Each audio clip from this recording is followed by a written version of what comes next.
So, welcome to episode 4 of Real and Uncut. Let's get real and uncut. We've got the man Jack Richman in the house. How are you doing, bro?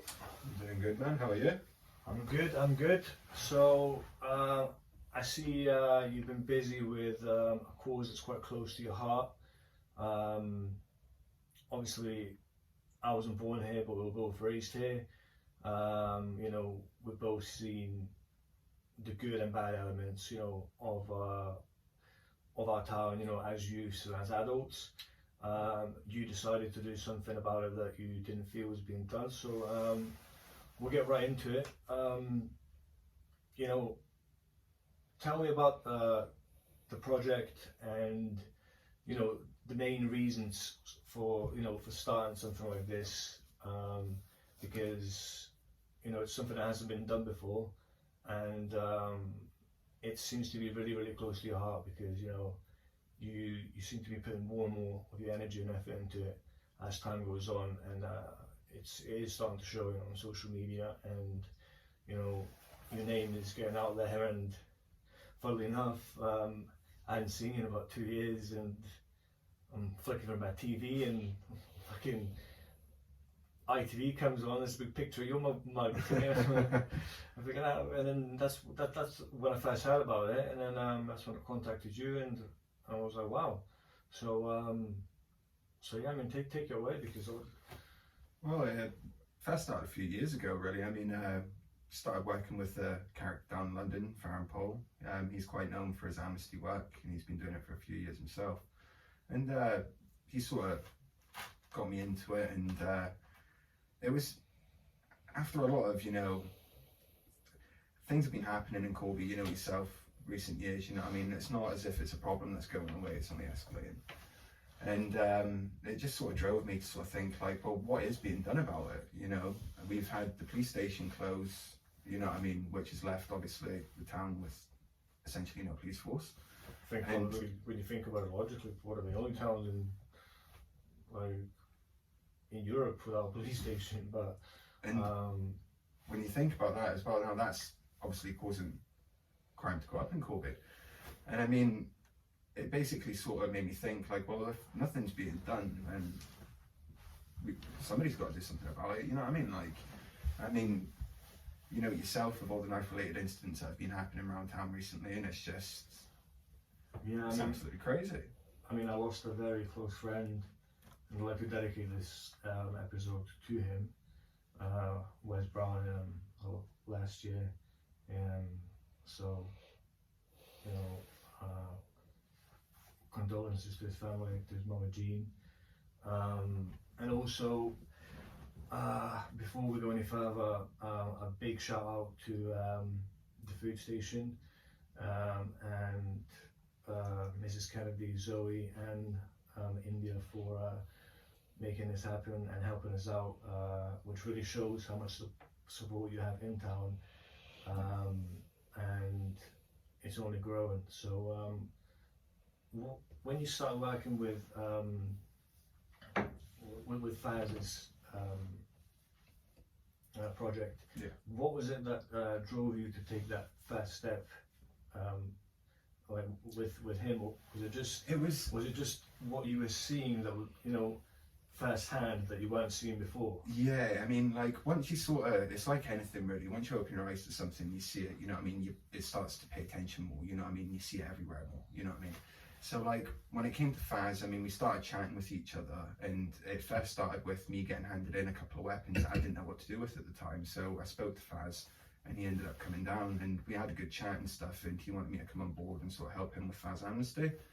So that's sort of where it all originated from, really, was just that individual conversation and meeting. And since then, we've handed in quite a lot of weapons, but the problem we've been facing at the minute, which is why I sort of set up East Midlands Knife Amnesty, was the fact there's no outlet for people to dispose of these items in the area. And I think a lot of people don't actually know that, like there's no amnesty boxes, there's no safety bins that people can actually take to a police station and say like, look, I want to dispose of these items. And I think because of that, they're being left, like, for instance, yesterday, you know what I mean, quick walk past Medina Park, bloody baseball bat stashed in the bushes, you know what I mean? It's just, yesterday. yeah, and it's just little things like that, you know what I mean, that are being left about, and, you know, anyone could have found that. I mean, it was very close proximity to the children's play park, you know what I mean? So it's just, when you think about it, you know what I mean, like, anyone could have obviously have found that, right? Yeah, but that could have been a kid that found that, you know what I mean? Yeah, or, you know, somebody who is had the worst day of their life, or just bumped into, you know, somebody that had a disagreement with, like, could have ended up in the wrong hand, essentially, rather than yours. So, I mean, when you find a weapon like that, and, you know, you want to hand it in, like, is it the same, like, handing it to you is one thing, you know, because I've seen your work, I've heard about your work, Yeah. but it's like, if I, you know, if a young kid was to find a knife in the street, like, what would their protocol be to hand that in, and how easy would it be for them to hand it into the police station? Near enough impossible. I mean, from Northamptonshire Police's as well, their whole basis on it is, if you find a weapon in the street, to basically take it to the tip and dispose of it yourself. So they don't have the manpower or the resources to be able to come and take that off you. Whether that you be anyone, you know what I mean, anybody could ring up. And it's just appearing to be the same story with a lot of people that I talk to now. They're all saying the same thing. It's getting harder for them to dispose of these items. And the excuses that I'm getting is, well, if there's forensic evidence on the item, you know what I mean, then surely it's an item of interest that they need to take a look into. And they're potentially, you know, missing out on, you know, evidence being laid about the streets, just purely for the fact that they don't want to come and pick them up. And so then, if somebody knows that and they see a weapon in the street, they don't want to pick it up, because one, they know there's going to be a ball ache to actually hand it in, and two, they could be accused of something they haven't done. So it's a kind of a lose-lose situation, and I don't understand it, because, I mean, 2020, 2019, they were preaching how there's more deaths in London and New York, most of it's through knife kind of stuff. So, like, I mean, do you think it is a lack of resources, or do you think it's, I mean, what are the differences you've seen in different areas of the country where you've worked, and what do you think could be implemented in our local area from those that you've seen that positive, that have worked? Well, I'm no expert on anything by any means, but the one thing I can guarantee that I've noticed a difference of since I was a kid growing up is the lack of funding in youth centres and youth clubs, and just, you know, outlets where kids can go instead of hanging about in the streets and stuff like that, you know what I mean? Because, like, I mean, obviously you remember growing up as well, you had the Exeter youth team down there, you had the Jam team, the Aquatic Centre, you had the Kingswood Community Centre, Hazelwood. And another one, sorry to interrupt, is, you know, and to this day, one person that will always support it is Dan Hartman. I started Thai boxing when I was 13 years old, and that taught me discipline. It taught me how to fight, yeah, but it taught me not want to. But, like, he's to this day still one of the only few people that's actively trying to do something for the community. And, you know, this is a man that says, like, if you don't even have the money, come down, I'll pay for your training and stuff. But, like, it's just unfortunate that there's not many people like him and like yourself, like, out there. So what I don't understand is, why aren't the likes of yourself, when the police are seeing the results you're getting, like, you're not doing their work. What you're doing is you're helping the youth that don't trust the police. Yeah. Because look, growing up, I didn't fucking trust the police. Yeah, same here. Like, and I've ran more fire from the fucking police. Like, I can tell you that for free. But, like, if there's another way of dealing with it, and you're not even asking for funding. No. You're simply just asking for help. Yeah. I mean, the whole basis of the charity means that, I don't need funding, you know what I mean? Everything comes out of my own time, and that's all it really takes at the end of the day, is a little bit of time. I mean, there's plenty of community organisations that are already in place that could offer help, so they can. And I mean, but they can do that in their own way, so they don't necessarily have to help me. But by, for instance, free boxing lessons, you know what I mean, free gym lessons, you know what I mean, tutoring, just little things like that, that the remaining community centres that are still open can try and do. And that way it will boost their popularity as well, and obviously promotes what they're trying to do too. And I think it's given the youth that outlet again, you know what I mean, whereas instead you've just got kids hanging about in the streets with nothing to do, and what are they going to do about other than cause trouble, you know what I mean? And this is like, and this is a thing I found, is that like joining Thai boxing, then you know, going into jiu-jitsu lessons, like you become part of a gang, but it's a positive gang. Yeah. And you know, and you're still taking your anger and frustration out, but you're learning discipline, and you're learning discipline, because you know, I've been choked out by 14-year-olds, like in jiu-jitsu, and you know what, like unfortunately, half a mile down the road, another 14-year-old, you know, could be in the same position as me, yeah, but in a real fight with a knife in his hand, and lose his life or get his life taken away from, you know, for a long prison sentence. yeah. So, I mean, how many amnesty boxes like are there in Northamptonshire currently? None whatsoever. None whatsoever. No. Wow. For the past 2 years, we've been sort of trying to campaign to get the amnesty boxes put in place by petitions, speaking to the MPs, doing pretty much anything we really can to try and get them to sort of take it on board. But they have absolutely none of it, so they do. I mean, the response we've got from Northamptonshire Police and the local MPs is that they don't want to accept liability for the box in case it gets broken into. Now, in itself, that is understandable, but when it's been proven to be a successful, you know, thing to use in other constabularies up and down the country, it kind of makes you wonder, why does Northampton Police have that view on that? You know what I mean? Why aren't they doing that one little thing to try and change it? I mean, at the end of the day, it costs, it was £430, so it was for an amnesty box. That's so a tiny minuscule amount of their budget, but that could show, you know, so much change in the community, and I don't think they're willing to accept that at all. And the thing is, they say, go back to the safety aspect of it, if you think it's unsafe to leave it overnight and someone's, you know, criminals are going to rob it and take all their knives out, you know, give people a place and a time.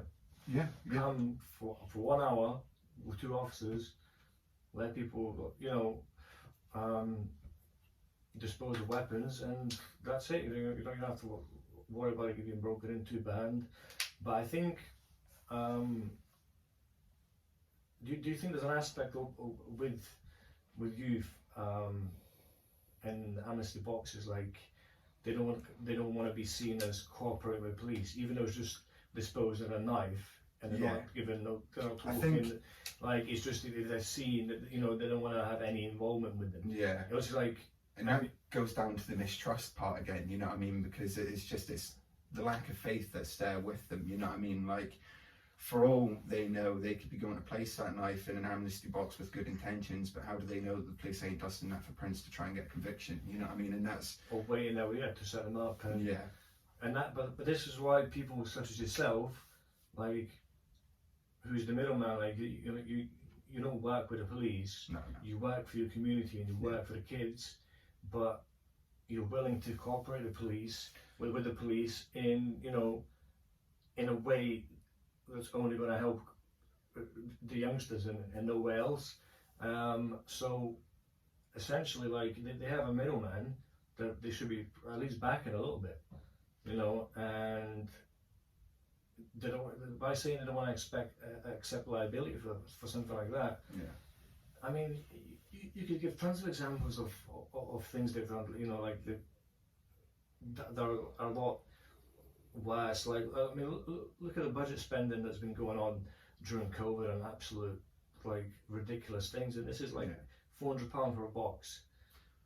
Look, so they're more than happy to make Corby the first town in England to turn off all of our street lights, close our police station, right? They're happy to use us as that guinea pig experiment, but then, so they'll close the police station, but we won't give you a plastic little pin because it'll make the town more dangerous. But we'll close the police station. Close the police station, switch lights What off. the? In what galaxy does that make sense? Exactly, and it sort of makes you wonder, like, who is coming up with these policies at the end of the day? Because you know what I mean. Well, I want some of what they're smoking. Because I can guarantee you now that ever since, as you said, the street lights have gone off, the police station has been closed. You look at the statistics, crime rate's gone up in Corby, still is. And you know what? You know, a funny thing is, like, if you ever walk, you know that the underpass, by the old CC school, Tresham. Yeah. One street lights are off, right? Look at Tresham, lit up like a Christmas tree. See what I mean? And then look how many people have been attacked there. Look at the sexual assault, how much it's risen in Corby. Like, but no, they don't want to accept liability for a box to dispose of weapons. Like, they'll leave it to the likes of you, and then what happens one day when they get sick of you and raid your house and find 15 knives and say they're yours? That's exactly that. See, that's the whole catch-22 of it, you know what I mean? Because it's the whole grey area as well of it, because what I'm doing isn't essentially illegal, but it can be, you know what I mean? But it's also dangerous because, like, if I'm not to like give any ideas, but you know, if people know you have tools in your house, which I know you don't because you have 3-4 weapons at a time, you give them straight out. But like, some people might think that you've got like a massive tool belt, you've got guns, whatever, like, and they could try and come in your house and put your life on the line. And then the police would be scratching their heads thinking, oh, well, do you have any idea who it might be? Yeah, the guys that you could have stopped, them guys. Yeah. Because rather than robbing the box, now they've come in my house with my 2 kids. Exactly that. And I mean, it makes things more awkward for me as well, because I have to find locations to store a safe, to store the weapons safely, and to make sure that they're transported safely at the same time as well. And that in itself is, you know, it's a hassle at times. You know what I mean? Like, it's completely out of my own time, and it's completely out of my own resources as well. And you know, it would be nice just to have a little bit of cooperation on that, and just sort of, you know, at least have, you know, the reassurance that one day I'm not going to get fucking arrested for trying to do the right thing. You know what I mean? Because, I mean, did that really happen once? Well, no, it didn't. It's just more of a case of, it's just I'd say more, it's a tricky one, so it is, right? Like, there's certain things that obviously I can't collect. So say, for instance, I come across a firearm. You know what I mean? I can't touch that, which is obvious. You know what I mean? I'm not a trained police, so I'm not trained in firearms or anything like that. So what I would have to do is basically cover it with something, ring the police, armed response would come out, and then I'd have to stay there until obviously they collect the weapon and obviously make sure that it's deactivated and safe to obviously take away. But there's plenty of times where I've been handed in things like pepper spray and stuff like that. Now, that's actually a firearms charge, you know what I mean? Is it CS gassed as a firearms charge, or was it both? Canister sprays, they're classed as firearms, so they are. So I do believe though that, like, females and vulnerable people should be given some form of something like that when they're walking alone at night. But obviously, you know, with a certificate, you know, because, like, I think a lot of these sexual assaults wouldn't have happened if women had some form of, you know, some form. Like, I'm not saying give them all a machete, like, you know, I'm just saying, you know, just like, obviously in the wrong hands. Yeah. But I do believe that, like, when it comes to like sprays and stuff, like there should be elements like where they should be legalized for the right reasons, for the right people, very minimally. But knives and things like that, like, is like, what's tricky to me, right, is I had that they were looking at putting sentencing up for carrying like knives and things like that. But then when you say like if you find a firearm and you call them up and it's basically, you just go around in circles, like how are they going to know that you've found that? Like if you're going out to stab somebody, Yeah. you just say, oh, well, I found it. Exactly that. So all you're going to do is just call the police quickly. Even if you don't answer, say, well, I've tried to call you, I found it. So it's a very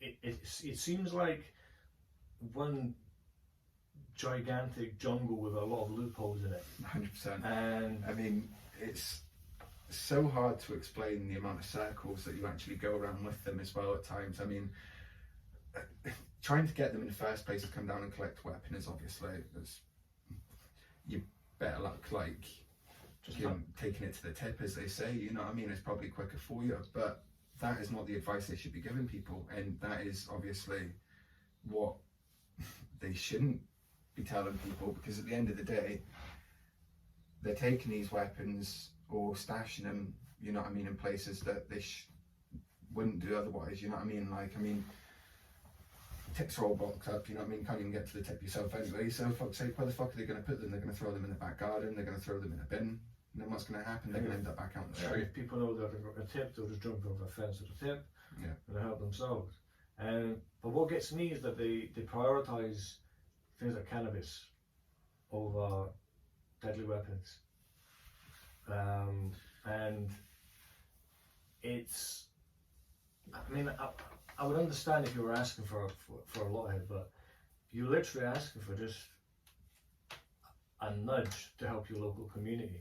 And I've watched you now for years work and graft by yourself, and you've obviously teamed up with people that have got big platforms like Adam Deacon, etc. But it's not your job. It shouldn't be your job or their job. I mean, I know it's a community problem, and as a community, everybody should be doing something. Yeah. But as one man, you shouldn't be risking your life when you've got 2 children in the house by putting on a stab-proof vest and going around Corby and approaching gangs and taking knives off them. Like, they wouldn't, legally, one police officer wouldn't be allowed to do what you're doing. No.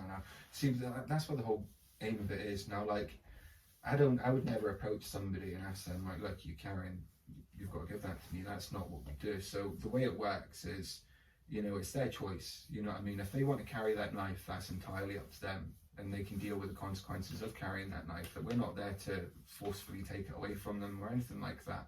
But what we will do is, if you want to get rid of that weapon, you want to try and make a change and make that right change, then we're here to take that off you with no judgment, no questions, you know what I mean? We're not going to sit here and judge you for having it, you know what I mean? So we're just happy that it's off the streets, and that obviously it's not going to be used in a potential crime or to hurt anyone, you know what I mean? So how would, like, when you're going out on a sweep, how would you approach, say you're walking down, it's dark, and you see like a gang of youths, how do you approach them, and what's the first thing you say to them to make them feel at ease and not, maybe attacking you or running away? Like, how do you approach, like, what was your approach to the situation when you actually collect these? 9 times out of 10 with the sweeps, it is mainly just looking through bushes and just pretty much, going about the area and obviously making sure there isn't anything stashed about. I mean, a lot of the times it's always near parks that you find things that have been stashed. Why do you think that is? I think it's an area where people congregate more, you know what I mean? So it's like... But it's also a very dangerous place to put things, man. Yeah. I mean, we've had knives, Rambo knives that have been handed in, that have been stashed by Hazelwood Nursery, so it was right outside. And it's little things like that. It's like, why was that put there in the first place? You know what I mean? And what was the intention for putting that there? Was somebody going to come back at a later date and maybe use it, or was it put there because somebody had used it and wanted to get rid of it quickly? And the scary thing is, you can't even find out if you want to. No. And I mean, another thing there, the person that found it actually tried to contact the police and literally was told to take it to the tips. They can't come pick it up. So did they contact you, or? Yeah, they ended up contacting me because they didn't know what to do with it themselves, you know what I mean? It's see, this is the thing. I think 90% of people, like in in town and even in Northamptonshire, like, you know, that have you on social media, etc. Like, I think if they were ever placed in a position, they would call you before the police. That in itself speaks volumes. But like, what do you think can be done by the police besides the amnesty boxes to help you do your job?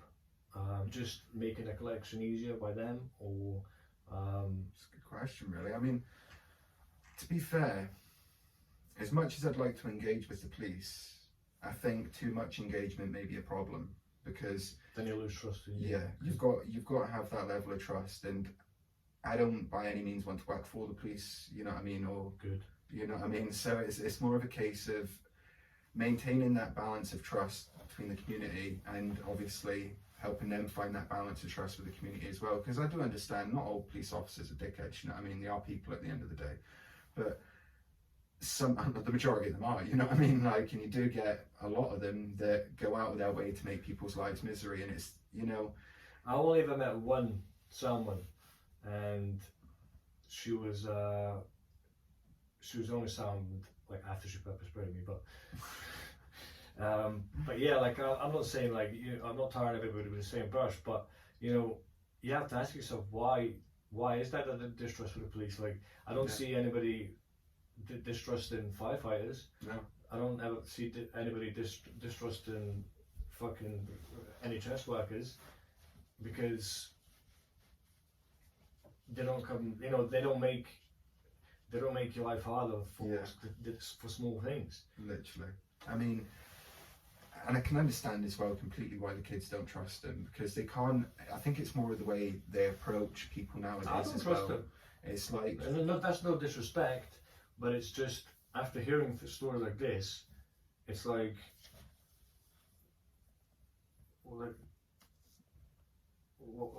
give people a reason to trust you. yeah, exactly that. I mean, if they were more proactive out on the street, and I mean, going back to that Operation Scepter, you know what I mean, like they did that 7 days active knife sweeps in Corby, and they recovered 5 knives. And I mean, if they were to do that maybe more often, and maybe to be a little bit more proactive in the fact that they're showing the community that they are out on the street and they're doing their job, maybe people would feel a little bit safer and have a little bit more trust in them. But they don't engage with the community at all, and I think that's where the problems arise, you know what I mean. And when they do engage, it's most 99% of the time it's in a negative manner. Yeah. Because like you know, whereas you see, I know most do sweeps is, you know, looking around areas, but when you do see a group of young lads, their approach to seeing you walk towards them is going to be a lot different to the police. Yeah. Because, you know, it's distilled in them not to trust the police. Yeah. Even if the police were coming in with the best intentions, they're going to think, shit, I've done something, you know what I mean, like, and they're going to get tense, they're going to feel sketchy, and they're not going to want to open up and talk to them, you know what I mean. But this is why, like, somebody like you should be getting a lot more, you know, support, and because, like I say, you've got trust with the kids. People can come to you and speak to you, and not be called a grass. Yeah. Like, and that's another thing. Like we're none of us are fucking angels, right? Like, if I seen somebody jumping into a police car and jumping back out, and that person was, I don't know, associated with criminals, I'd question it. But that person could be jumping in just handed a knife, right? But if that become normalised, then people will know it's probably just handing in a blade, or like whatever. Like, but if they hand it to you, it's different. Yeah. Oh, he's just, they know what you're doing the same thing, but there's no cooperation with the police. Yeah. And even with you know, you're not working with the police. You're just asking backing for your community. Literally, just so, like, I mean, sometimes whenever we collect weapons, they're too big to put in the safe, you know what I mean? So it means that I've got nowhere safe to store them, you know what I mean? So it gets to a point where it's like, I need them to come and collect these off me, otherwise I'm going to have to store them somewhere that's unsafe. And then that leaves me at liability to, obviously, for prosecution or for whatever else. Because what happens, as you said, if somebody broke in, steals a weapon that obviously I've collected, then that's my fault, you know what I mean? I'm to blame for that. So what happens, like, say a scenario like you collect 5 knives, right? One of those knives has been used in something you don't know about. Like you accidentally cut yourself with that knife, right? So your DNA is on a knife, and the victim's DNA is on a knife. Yeah. Now you were out there to do the right thing. They didn't want to accept responsibility for a plastic amnesty box, and it could end you up on a charge that you were trying to save your community and you could be losing your life, losing your children. So I don't think people understand the seriousness. It goes much further than the police do. I mean, it goes back down. Let's look at it from systematically. Like, a lot of people don't ask, like, why are these people carrying weapons? And it's not, when I say I'm not just talking about kids here, like, all round. Because when we were kids, we were getting chased by the police, but we didn't have knives on us. No. And it's trying to find what's happened in them 10 years, you know what I mean? What has changed in that 10 years that has changed the mindset of our youth, you know what I mean? Because, as you said, we weren't running about with knives, you know what I mean? We were just dicks at the end of the day, you know what I mean? Just being kids. Yeah. But I used to like flip metros. It's a completely different I've got a friend called Joe that like was strong as fuck. So me and him used to flip like metros. So if I had a metro in 2010 and 2009, we apologised if he woke up and it was on his fucking roof.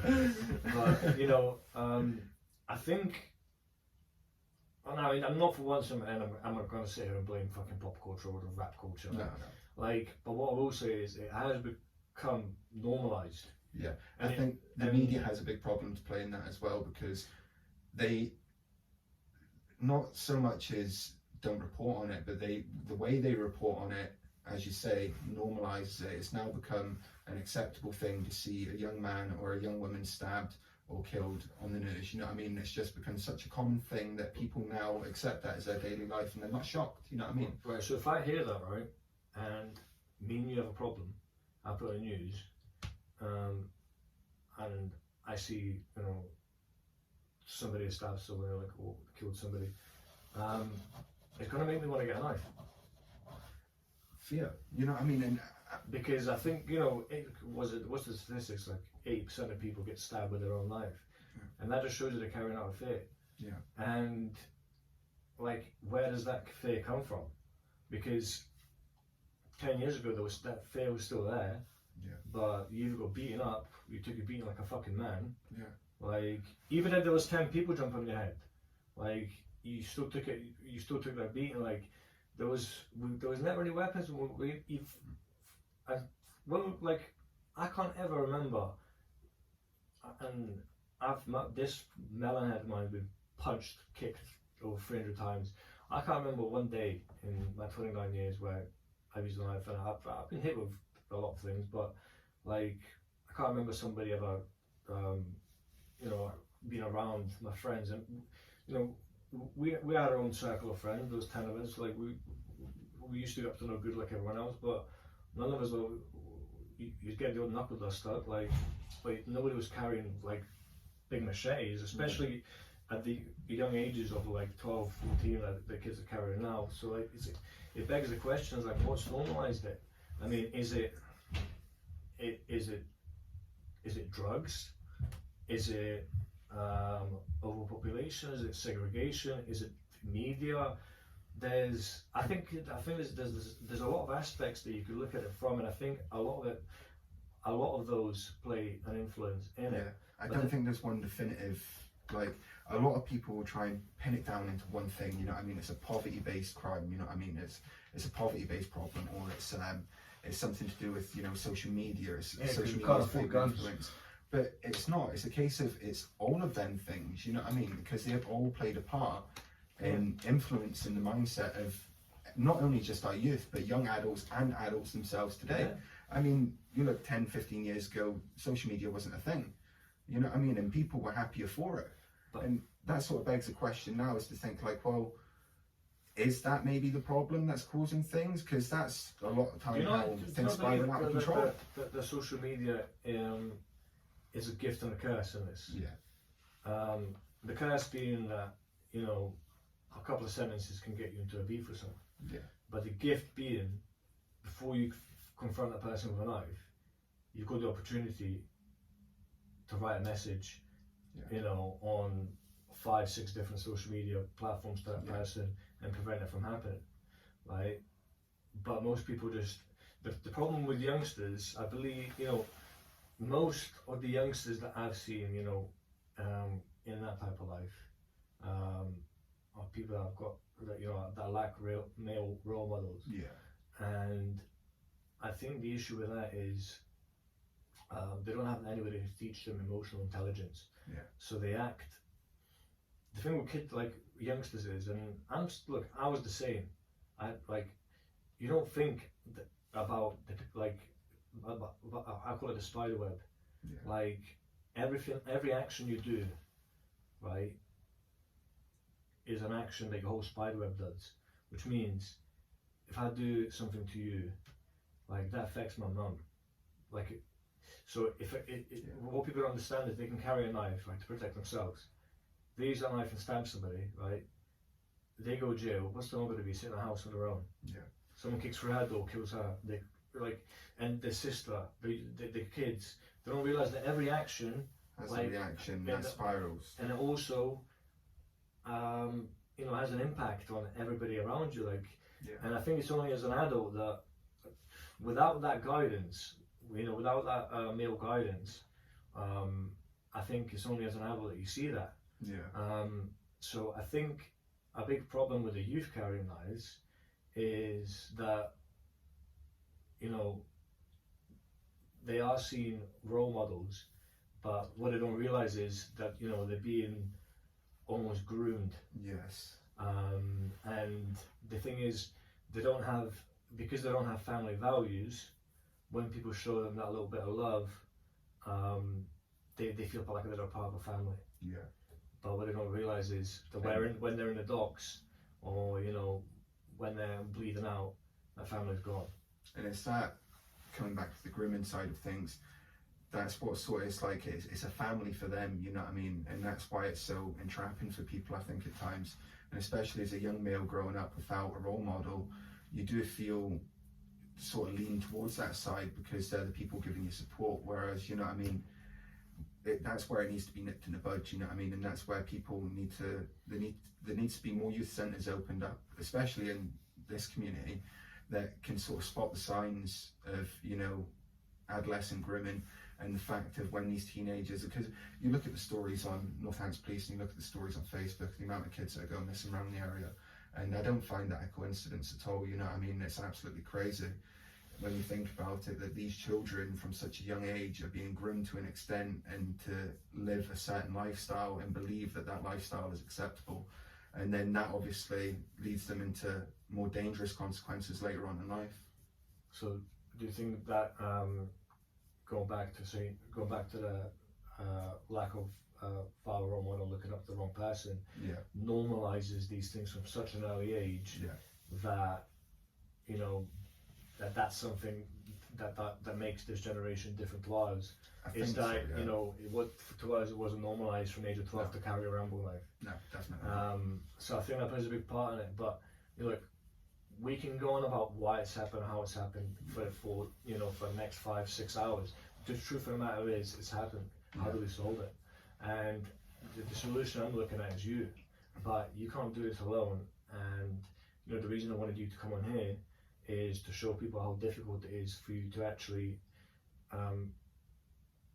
help your community. Like, you're not, and you know, you're not doing it for any praise, you're not doing it for any glory, you're not doing it for a celebrity stage, you're not doing it for a blue tick, you're doing it because you give a fuck.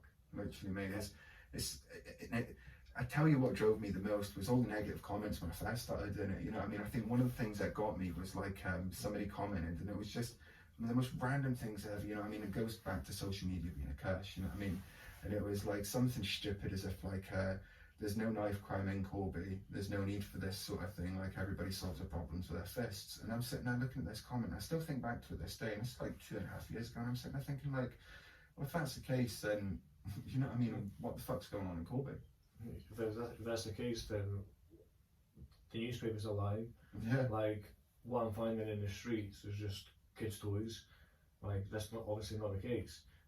but that is, does that not also not show you perhaps that a lot of these things are hidden?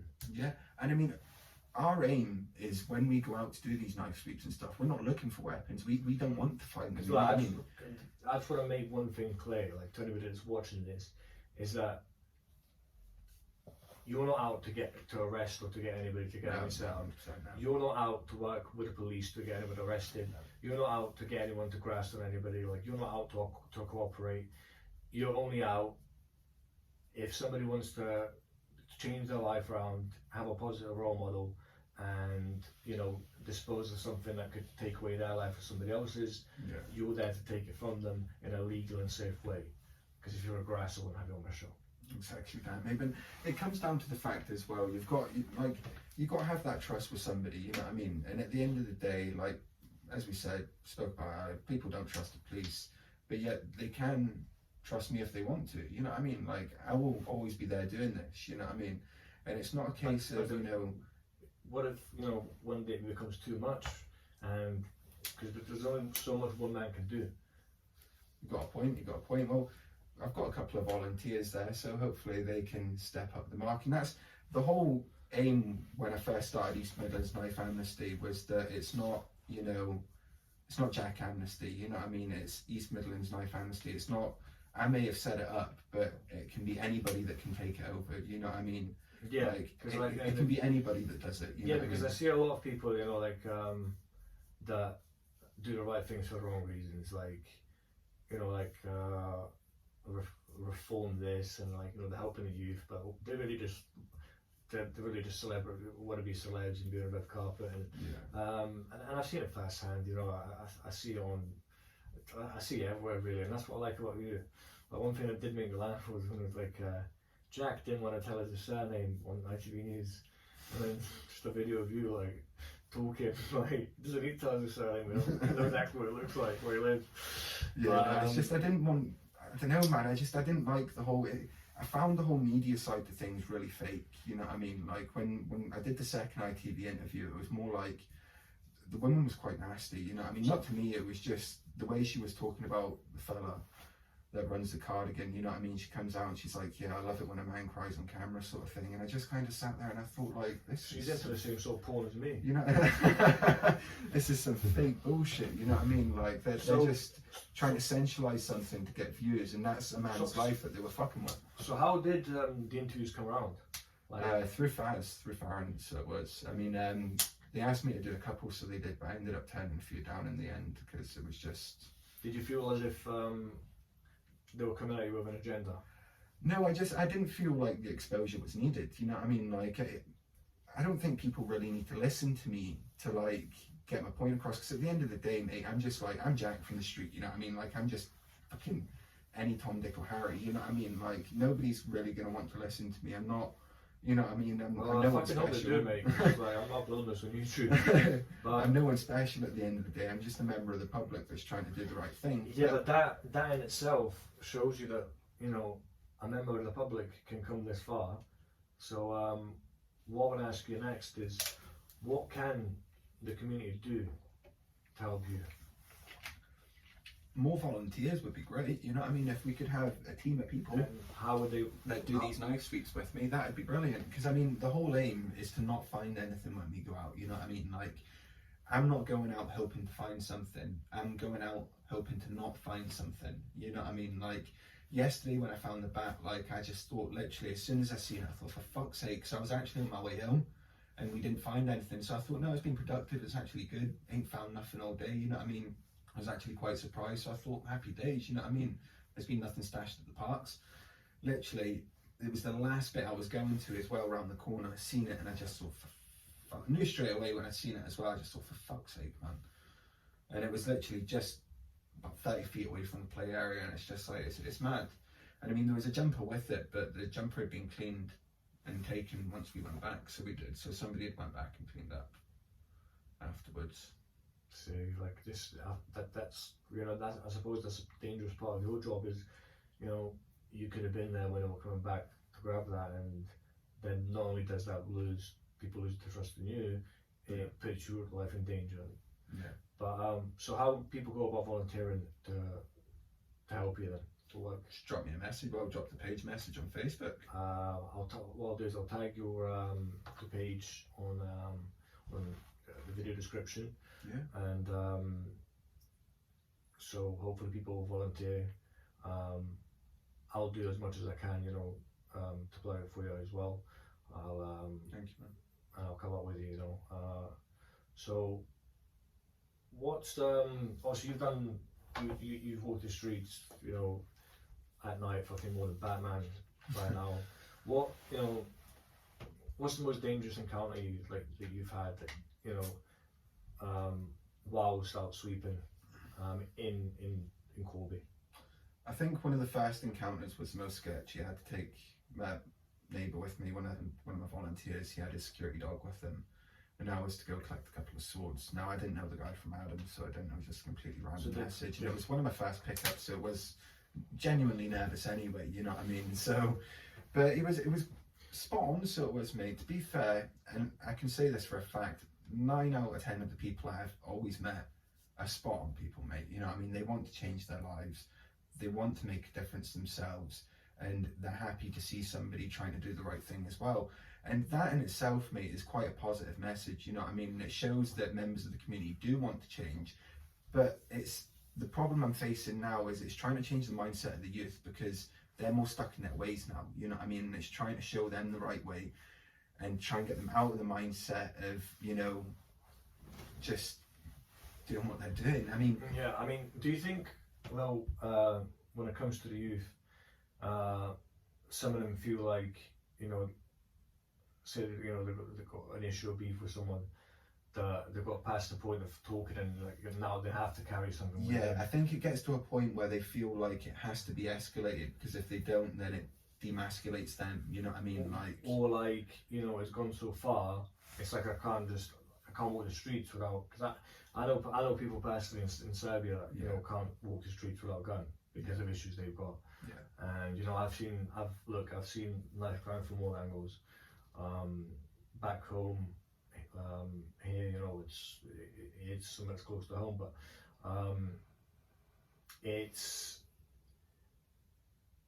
I think one of the main things that the youth lack, and you know, without, you know, I say this respectfully, is that emotional intelligence, where they actually think about consequences before making actions and look around them. Because I can tell you now, right, 5 years ago I was looking around a group of 10 people and I thought, this is my family, they'll die for me. Yeah. No, I don't speak to any of them now. And the sad thing is, these kids, right, they're 20, by the time they're 25, like, everybody around them will either be in jail or they would have moved on. Yeah. And I think, and I'll speak from experience again, drugs, and I'm talking about drug taking. Yeah. Like, you know, when I first started smoking Charlie, I was loving everybody. I was jumping from this group to that group, and everybody was my friend. Yeah. And it almost creates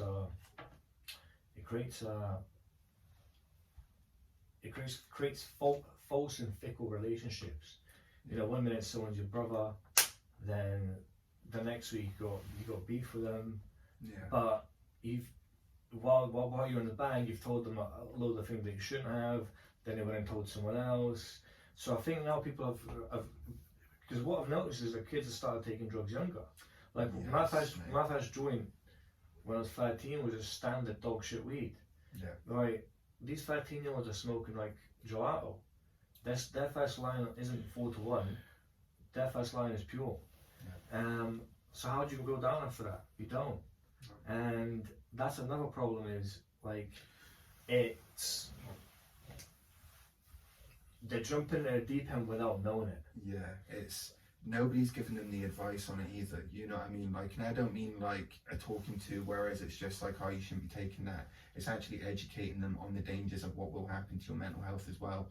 So it's like, I think the best way to show somebody that is to actually talk to a recovering drug addict, you know what I mean? Because they will be the first person that will tell you, don't fucking do it, you know what I mean? Like, it's not worth ruining not only your life but your family's life as well, because it's your family that has to watch you go through that. You know what I mean? And it's. But I mean, how old are you now? I'm 26.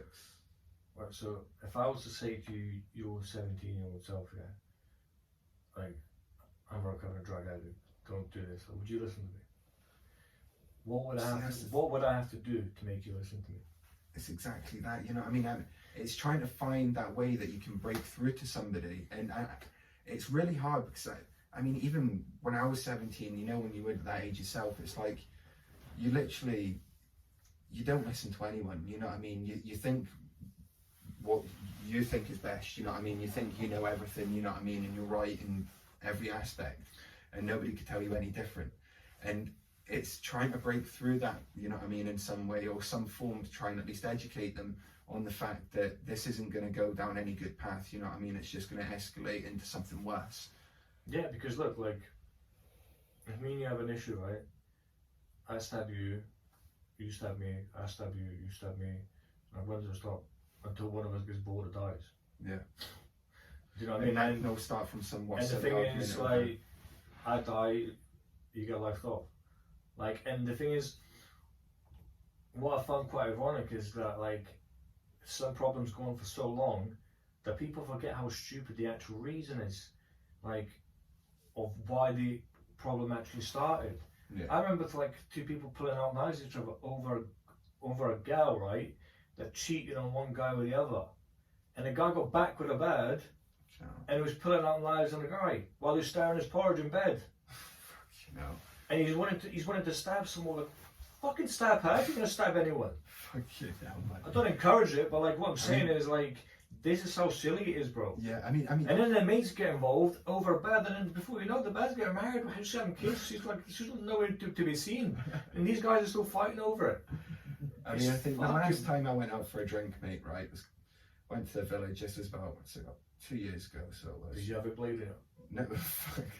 So the last time I went out, right, I'm out in the smoking area, right, having a wee fag, I'm steaming, you know what I mean, like, as you are, it's Saturday night, mate, you're fucking having a good time with the missus, had a few bevies, out in the smoking area, having a fag, completely oblivious to what's going on around me, right, literally just took 10 round, right, two fellas on the bench with paramedics getting patched up on their shoulder, they've both been stabbed, and I'm just sitting there like, what the fuck, you know what I mean, like, what's going on here, sort of thing, literally, mate, like, and it was just so normal, you know what I mean, like everyone was just carrying on doing what they're doing, the pub's still open, bar's still open, they're just getting patched up and then on their way, and it's just like it was just so surreal. They stabbed each other, or no, they'd been stabbed just round the corner by the post office, so they had, and then they'd walked round to the village and then got treated at the village by paramedics, and I mean, literally sitting on the benches outside the smoking area just getting patched up for stab wounds, and then went back off on the night, and it's just like, looking back on it, it's just crazy how acceptable that is, you know what I mean, like, people were just walking past that thinking, oh, that's normal, you know what I mean, like, it's a Saturday night,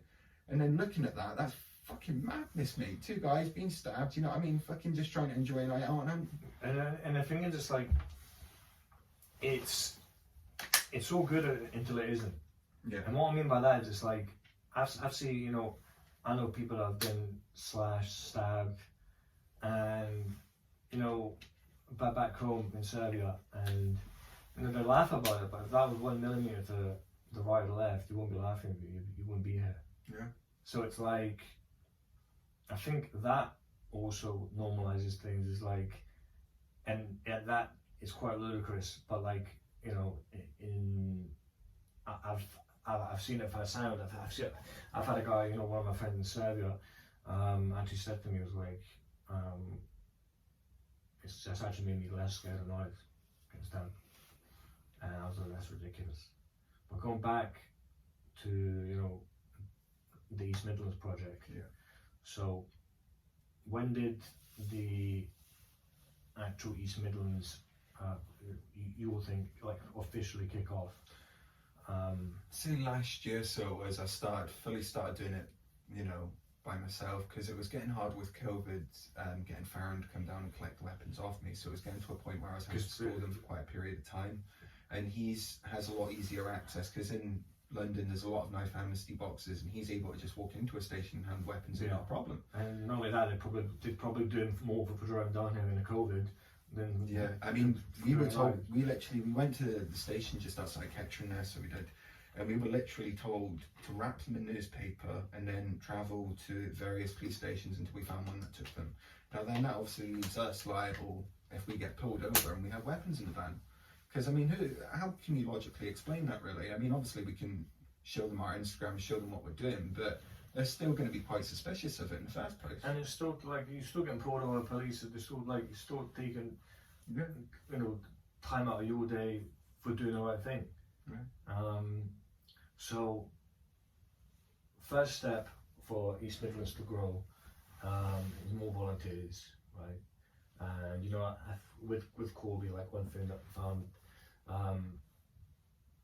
that we do to come together, you know. Corby's a brilliant community, so it is, isn't it? It's a brilliant community, and that's why I think even the people that, you know, are involved in this don't wish to be, you know. Yeah. Now I think I've been following most recently I actually saw him first on Billy Moore's podcast. A guy called Jason Bruce. Used to call him Juice Bomb Jason, right? Now he was quite a notorious drug supplied the whole West Midlands, and he'd done a long time in prison. And what he does is he's just devoted his life now just to helping people. Yeah. And I think if people are going to look up to, if people are going to, you know, have a lack of a father figure to look up to, and they see this, you know, Tony Montana lifestyle, like, look at someone who's been there and done that. Yeah. This guy's been a multi-millionaire and he chose to help people instead. So what does that tell you? And not only that, look what happens to Tony Montana at the end of the film. Exactly. Everybody wants to be Scarface. The guy gets shot in his own house. Like, nobody wants to be Sosa. No. That's the guy. That's the guy you want him to be. But anyways, I think people that have been there, done that, wore the T-shirt, are the ones that will grab the attention of the youth the most. Yeah. You obviously, because people already have people will naturally have a distilled trust in you because you've been doing this for so long, and you know you have a proven record of, you know, of your mission is to help the youngsters, not the police. Your mission is to help people change their lives. It's not even just the youngsters, it's helping the whole community in essence, you know what I mean? Because you know what I mean, you don't want to live your life in fear, you know what I mean? You don't want to be walking the streets and think, fuck, like, am I going to get stabbed if I go out today? You know what I mean? Like, am I going to get jumped by someone? You know what I mean? Like, I don't even know when all that started. It's like, well, when did people stop having fights? You know what I mean? And it's trying to find exactly that point in what has actually happened in the past 10 years that's changed in this last generation, and why the mindset has changed with it as well, because everything has just become so acceptable to a point where now, because there used to be a time where you'd use a knife, but if, you know, somebody sexually assaulted your daughter or somebody did something horrible, but if somebody just had a problem with you, you'd meet up in a field and fight. Exactly. So, like, I mean, I could give a lot of positive messages to the youth, but one message I will give is, like, they're all faggots for carrying knives, basically. Yeah, I mean, just put them down and scrap. Yeah, if you want to sort your problems out, go to a boxing ring and sort it out properly. You know what I mean? Like, get into a ring and have a little sparring match. You know what I mean? In a safe, controlled environment. Sort out your problems. All you got to do is turn up at the chapel, and then pick up the gloves, put down the knives, and trust me, that now will teach you how to be much more dangerous than holding the Rambo will. And these are the outlets that we need to be providing, especially to the youth in the area, and especially to, it's not even just the youth, it's young adults as well, you know what I mean? We need to be, it's not just adults, it's adults. It's literally everyone, mate, because it's not just kids that suffer with mental health, and it's not just teenagers or adolescents, you know what I mean? It's literally, it's now, people forget that these teenagers that have grew up with these problems, right, are now growing up to be young adults and now young men, you know what I mean? So the mental health problems are still there, you know what I mean? And that's what needs to be addressed now, is the fact that these kids are growing up to become young, angry men, that we need to try and help and find them an outlet to express that anger, or whether it be trying to help them find work, trying to help them find something further education, or just something that gives them a motivation in life to do the positive thing that, you know what I mean? So that's why I think, like, with this, you know, when they talk about like up in the sentences for carrying life and stuff, like, I don't agree with that. Do you know why? I mean, do you know why? Like, if I've never used a knife on somebody, right? And for the first time in my life, I'm carrying a knife because you told me you were coming to kill me. yeah, And I get caught with that knife and I get 10 years, right? They could have put me in a workshop with somebody that's done time, that's done bad, that's stabbed someone, that's been stabbed, and it could change my mindset rather than walking up and throwing away the key. So that part of it I don't agree with. I mean, if you get caught with a knife and you've stabbed about 10 people, then that's a different story. But like that then gives it another loophole. It's circumstantial. Like, so it's so hard. It's such a pressing issue, but the solution is, I wouldn't say so simple, but the start of the solution is so simple, and that's what all you're asking for. Is the start of the solution is a couple of volunteers in a fucking plastic box. Literally, just. Can you ask for anything less? You're asking less than the African kids that are walking 6 miles. You're asking less than the Oxfam kids that are walking 6 miles for fresh and clean water. Honestly, mate, the only thing I've ever asked for off the police, because they do their, you know, them evidence containers. They're just little circle plastic tube boxes, right? Only thing I've ever asked of them, still can't get them, still to this day waiting for them, you know what I mean? It's like, it's literally just a case of that way you throw the knife into the box, you seal it, and then you throw it in the safe, so obviously it's not cutting you, you know what I mean? You're not fucking picking it up and handling it, you know what I mean? But it's just little things like that they could be helping with, and they just absolutely, none of it, man, absolutely none of it. I mean, do you think that there seems to be a grudge sometimes that people, they're looking at somebody doing a job such as yours, and you know, you're getting a lot more trust from the youth than they are. And do you think that grudge is acceptable? Because if somebody was getting more trust than me, like for instance, you know, if there's a guy out there, right, that I don't know, if you say you're a boxing teacher and I wasn't, you know, and he wanted boxing lessons, and I said go to him. I would say go to him. I wouldn't try and teach him. I wouldn't take him in a pants. So, like, what you're essentially doing is like what they've told you they don't have resources for. So, like, I feel as if there's a form of not resentment, but perhaps jealousy in the trust that the youth have in you and not in them. Because as individuals, maybe, you know, that they don't realize that the police force in every country is labeled the same.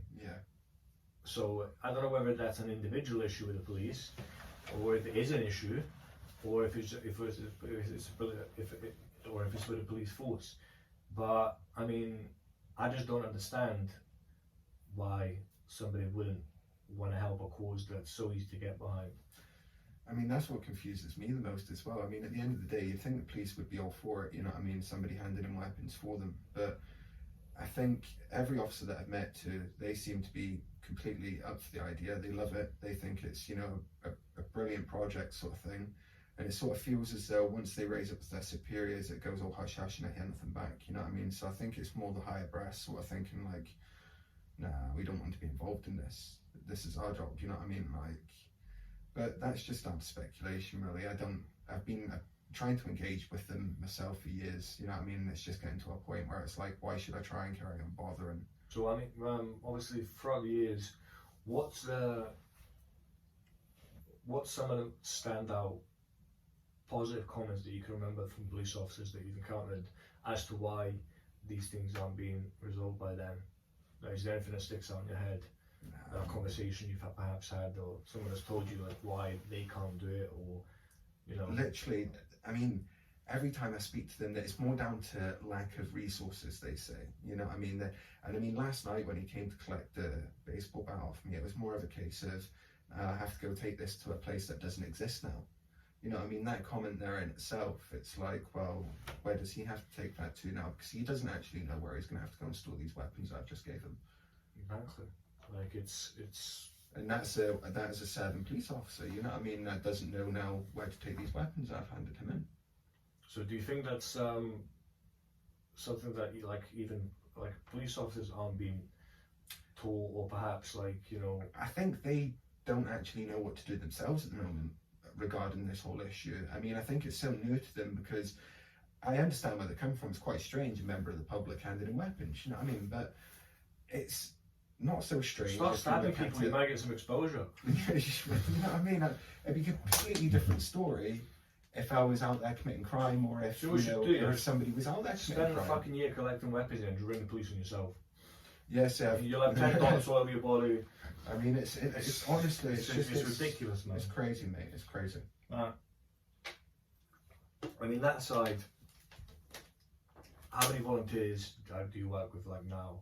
And how often do you do sweeps? Currently, we have 3 volunteers, and we have I think we've done 2 sweeps so far in the past couple of weeks. But obviously, with lockdown and that, it hasn't really been practical to get out and start doing sweeps and stuff with people. But now that we can be outdoors and stuff, we'll be a little bit more proactive in the coming weeks. So I think we're doing next week is Exeter Estate, Belton Lake, and the Woods by the Belton Lake. And then there's nothing in the week Belton Lake. after that, I swam it. I didn't feel nothing. And the week after that, I think we're doing Kingswood as well. So okay. So if anybody wants to join you, are you going to put dates up on your Instagram? Yeah, everything will be on social media. So we like to stay as transparent as possible. And is there a way that people can join you anonymously? Yeah, just. If anyone would like to join anonymously, just literally drop the page a message. Obviously, say that you don't really want to be, sort of named as stuff, and obviously pop in. I mean, that's sort of how the amnesty works as well, and that's why I do have respect for the police in some sense with the way that they do handle weapons when we have handed them in the past, especially when Farron handed them in. You know what I mean? They're not, well, the police down in London specifically. They're not looking for convictions, you know what I mean? They're just happy for the knives being handed in the first place. And I think that in itself is a good message, but Northamptonshire police don't take that, you know what I mean? So they're more looking for the convictions and hoping to find prints and, you know what I mean? Whereas it's almost like they're not wanting to prevent a crime, they're waiting for it to happen to get the conviction rather than prevent it in the first place. And I mean, prevention is always better than a cure, you know what I mean? Of course. Especially when it comes to fucking knives. Yeah. So yeah. Are you planning on adding anything else into obviously you're doing sweeps. I mean, what's the next move for the movement as a whole with obviously with more volunteers? What would you like to do next? Perhaps I don't know, talks with I don't know, Well, I think the next plan is to get the amnesty bin up and operational, get that mobile, and get that, with obviously the council's permission, get that placed in various areas. Especially when we're going to do our sweeps, they can be placed in a location for the majority of the day. It can be watched, and then we can obviously go and collect it at the end of the day and put it back into the van and take it to another secure location. That would be probably our next goal, you know what I mean, is getting that out there. After that, hopefully, once we start melting down these knives that we're collecting, the goal is to donate the money back into the community. So we'll put a poll up every maybe month or every 3 months once the amnesty bin is full, and that way the community can choose where the money's donated to, whether that be a youth club, youth centre, or a local charity. You know what I mean? It just, wherever the community decides, it can go to. Yeah. And I think that's the whole sort of way it will give back to the community in itself. You know what I mean? It can show people that it's turning the negative into something positive. Yeah, definitely. I mean, because I remember. Can we pause for a second? Sorry. Right. Took a little break there because old Jackie boy here can't go a full hour without doing a wee wee. So yeah, I mean, you're doing something amazing for the community. People now know where to volunteer. People now know your necessities to do your job. and also you know the difficulties that you faced. And in terms of young kids, I know this episode might sound like, you know, I'm bad mouthing them, but I'm only saying because I was once one of them, right? Yeah. And I wish I had somebody like me, or like yourself, to you know to guide me. So, you know, like I know young kids, like you say, especially when they don't have a father figure or easily influenced, so they influenced by stuff like money. And like I always say to people, like in Serbia, like, you know, when I meet people that are like, you know, doing graft, yeah, like if you can sell that, you can sell anything. Yeah. Just apply yourself. And the thing is, it's like,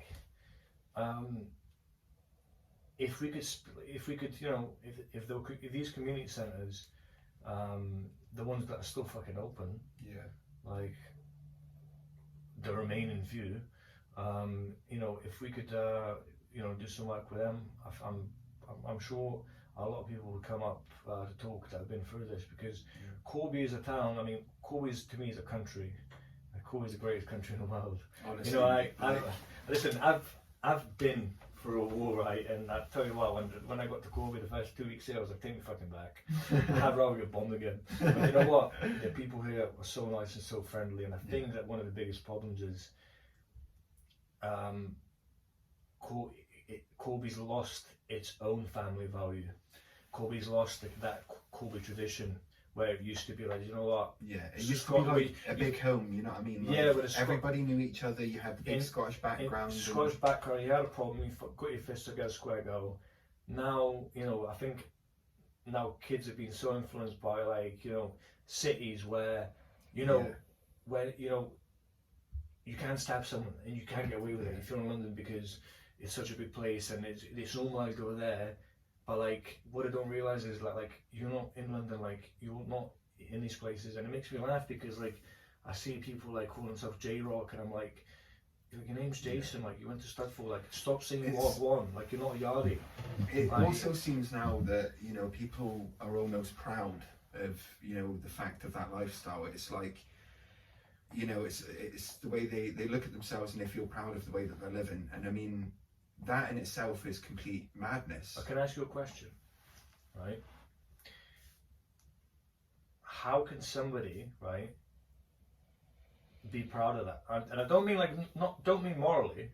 I mean, how can they actually be proud of it? Because like, if you stab someone, you're going to jail, right? If you stab 2 people, you ain't getting out. But that's where it comes straight back to the mental health side of things. My point is, like, how can I boast about stabbing 8 people? I've been in jail. Yeah. Like, and that's all I'm seeing, like, you know, from the surface, like everyone's a fucking serial killer, right? And it's like, all I see is just angry people and as some of them are so talented, because I see them walk in the gym, I see 20-year-olds walk, I see an 18-year-old walking in the gym. Like my good friend's little nephew, right? He's just turned 16 or 17, right? And shout out to Nicola, by the way. It's our little boy. This kid, right? He's one of the best boxers you ever see. And you know what? Like, I see people his age doing the wrong things, and like I see him, and he's going in the gym, and he's on a vegan diet, and he's in savage shape. He's a great boxer, and it's like, and that's positivity right there, mate. That's what you want to see from our youth today, mate. You know what I mean? And the thing is, it's like, if you surround yourself with 4 people like that, you're going to be the 5th. Yeah. But I think one of the issues is that, you know, when people are in a crowd, right, they might think like that, but because that group mentality. But because that group mentality is different to they're scared to voice that opinion. Yeah. When what they don't realise is that everybody in that group is as insecure as them, that will probably want to change as much as they do. Yeah. Because anybody that tells you they want to live that lifestyle is a liar. 100%, mate. And it's just, it seems though that people are proud. I mean, you see the comments online, and you see, I mean, the most common thing we'll get, I mean, on our social media pages, especially on Instagram, we'll get fucking kids sending us photos of them holding machetes and that with their faces all blurred out for a rise. You know what I mean? It's like, you're like, where's the money? you know what I mean? It's crazy. It's like, why are you proud of that, mate? You know what I mean? Like, why are you even sending me that photo in the first place? But still, why are you proud of that, mate? Like, what, you know? And that just goes to show the difference between,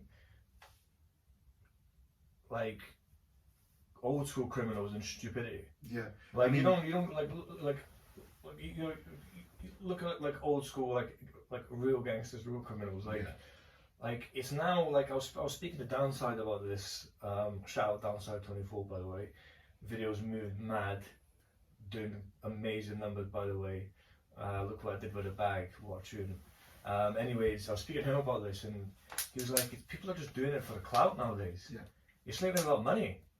Like, it's literally like, you know what I mean? You stab somebody, you get a name for yourself, and then people fear you. You know what I mean? And I think that's what it's getting down to. But what they don't realise is, it also puts a target on your back. Yeah. Like, because that person isn't just going to let that slide. That'll fester. You know what I mean? Whether that not be even a that. week later, Not 2 even weeks that. later, or 3 years later. If you're known as a guy that stabs people, if I'm going to fight you, I'm going to bring a knife, because you more than likely got one, because that's what you're known for.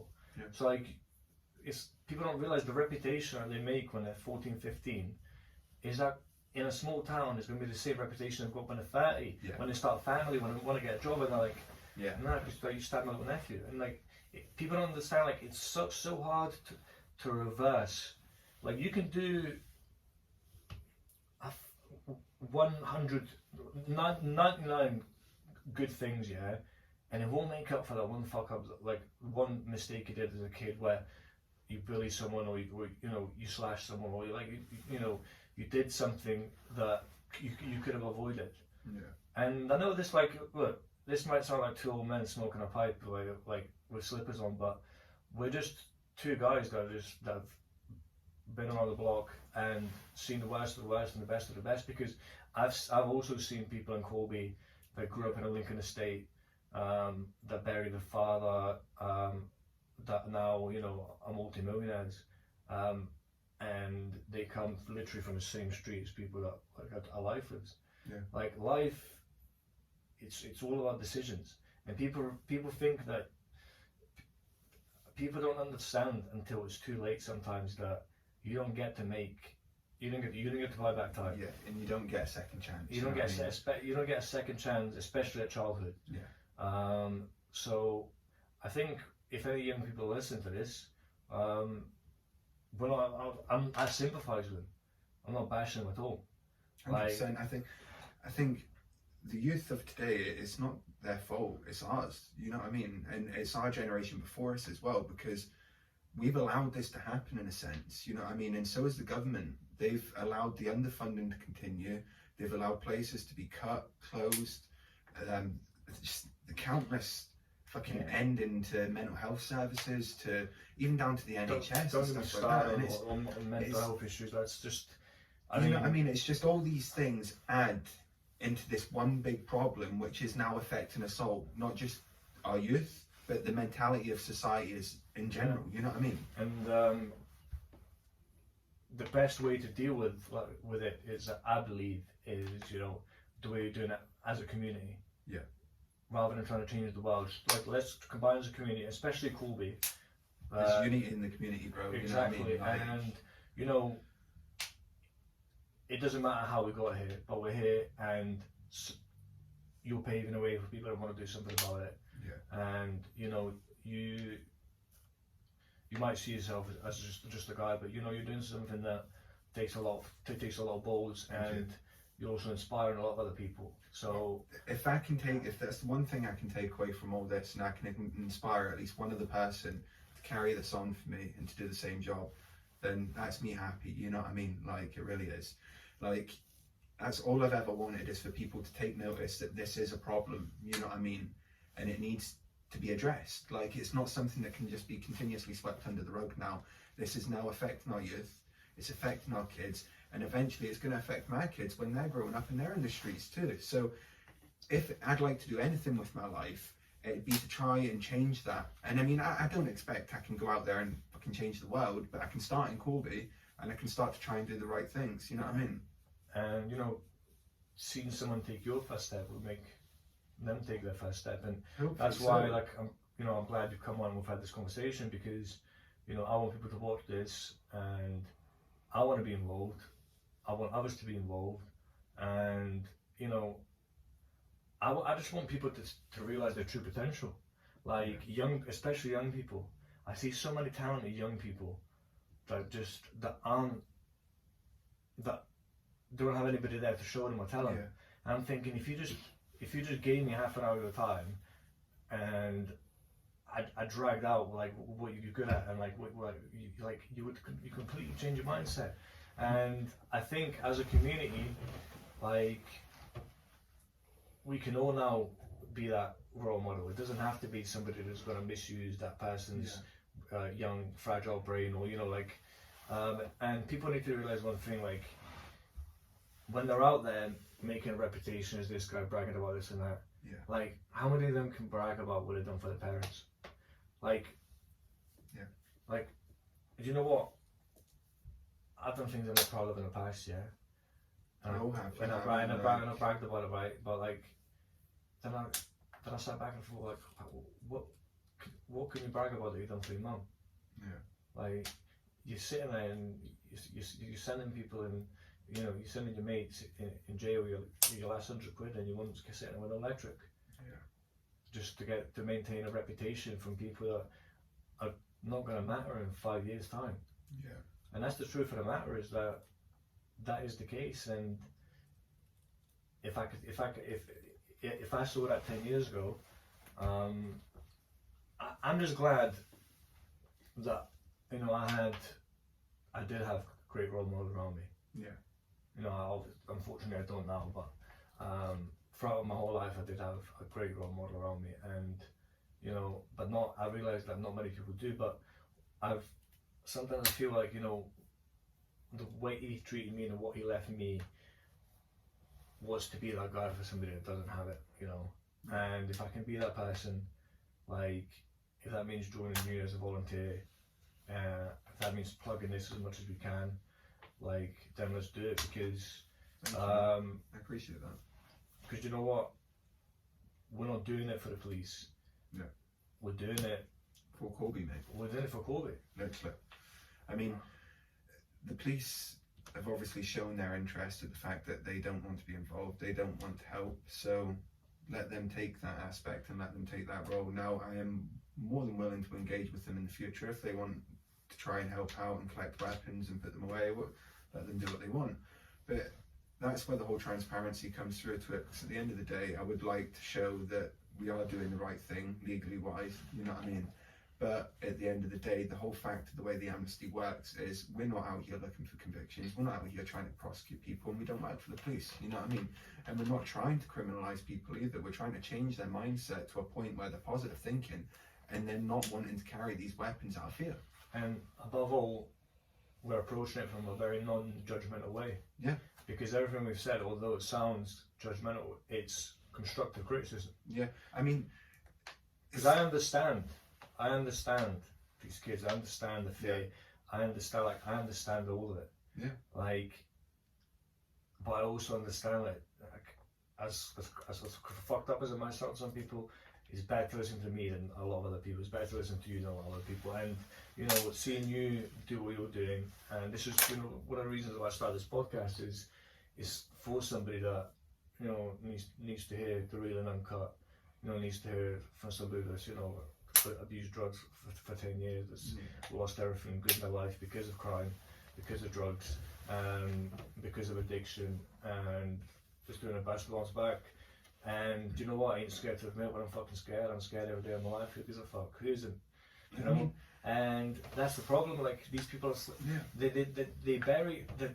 I think a lot of people think that showing emotion is a fear, but it's like, you're a human being, so am I, right? You breathe, I breathe. If I ask you if you're happy, you'll say yes or no, right?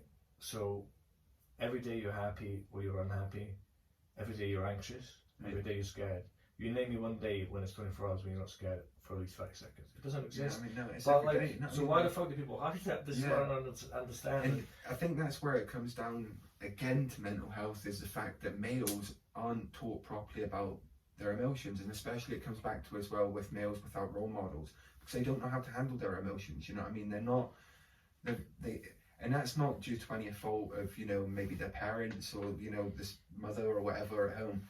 It's due to the fact that obviously they don't have that male role model. I myself, I grew up without a dad, you know what I mean? So I do understand the struggle, you know what I mean? Like, I have questions myself, you know what I mean? And I will have for the rest of my life. And it's little things like that that, you know, I can empathize with, and I do understand why kids feel the way they do. Because if you don't have that male role model, you have to find them questions out for yourself, you know what I mean? You can't ask anyone them questions, you know what I mean? You need to figure out your own way of being a man, and trying to learn your own way through life and learn how to be the man that you're going to be.